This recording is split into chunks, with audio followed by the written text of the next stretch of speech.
There is a world, vast and silent, that covers more than 2/3 of our planet's surface. It is a place of profound mystery, where sunlight dares not tread. The pressure is so immense it would crush a car as if it were made of paper. We have sent probes to the furthest reaches of our solar system.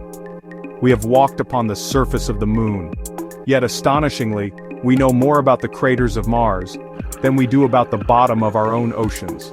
This watery expanse, which cradles all known life, remains our greatest and most immediate frontier.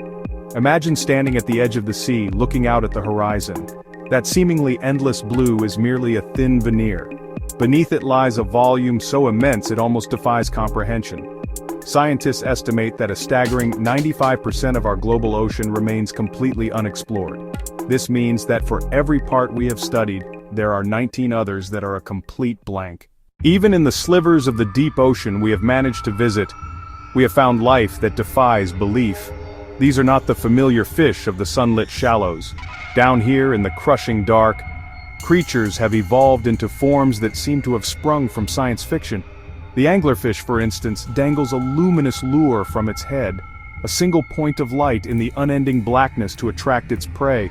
Then there is the vampire squid, which when threatened turns itself inside out, wrapping its webbed arms around its body to create a protective cloak. The landscapes are as bizarre as the inhabitants. We have discovered underwater mountain ranges that dwarf the Alps, canyons that make the Grand Canyon look modest. Hydrothermal vents, black smokers, spew superheated, mineral-rich water from the Earth's crust, creating surreal oases of life in the abyss. Around these vents, giant tube worms, some over 6 feet long, thrive without any need for sunlight. They rely instead on chemical energy, a process called chemosynthesis, proving that life can find a way in the most inhospitable corners of our world. Venturing into the deep sea is one of the greatest technological challenges humanity has ever faced. At the bottom of the Mariana Trench, the weight of the water above is equivalent to 50 jumbo jets stacked on top of you. Building a vessel that can withstand such forces is an extraordinary feat of engineering. Sunlight penetrates only the first few hundred feet of the ocean. Below that, in the twilight zone, in the midnight zone, lies a world of absolute blackness. To explore it, we must bring our own light, but the powerful lamps can only illuminate a tiny patch at any one time. It is like exploring a continent at night with only a single flashlight. Navigators are essentially blind, relying entirely on sonar and instruments to map terrain. Communication is another significant hurdle. Radio waves do not travel well through water. Crews and submersibles are often cut off, able to send only limited data through slow acoustic signals. Commands are relayed through a miles-long tether, vulnerable to currents and obstacles. The deep ocean is cold and corrosive, with temperatures just above freezing. Salt water relentlessly attacks any metal components not adequately protected. It is a testament to human ingenuity that we are able to explore it at all. It's easy to think of the deep ocean as remote and disconnected, but nothing could be further from the truth. The deep ocean is fundamentally connected to the health of our entire planet. It acts as a massive global engine, driving ocean currents that regulate climate and weather.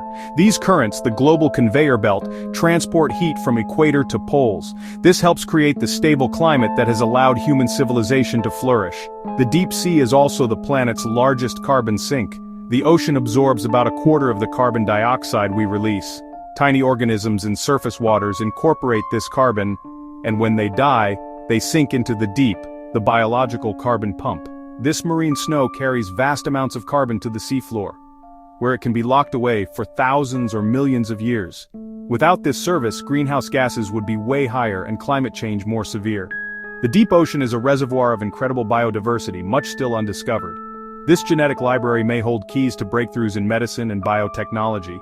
Sponges and corals produce compounds with anti-inflammatory and anti-cancer properties. Understanding the deep ocean is a matter of planetary survival. Its health is our health. We stand today at a thrilling moment in the history of exploration. The great age of discovery is not over. It has simply moved to a new frontier.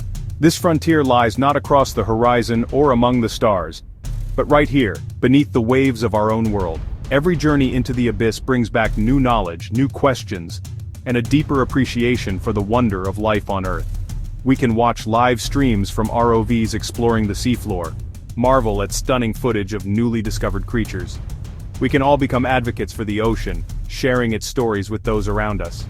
So, the next time you look out at the ocean, remember the 95% in darkness.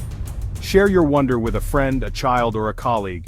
The journey has just begun, and its greatest discoveries still await us. There is a whole other world down there, waiting to be found.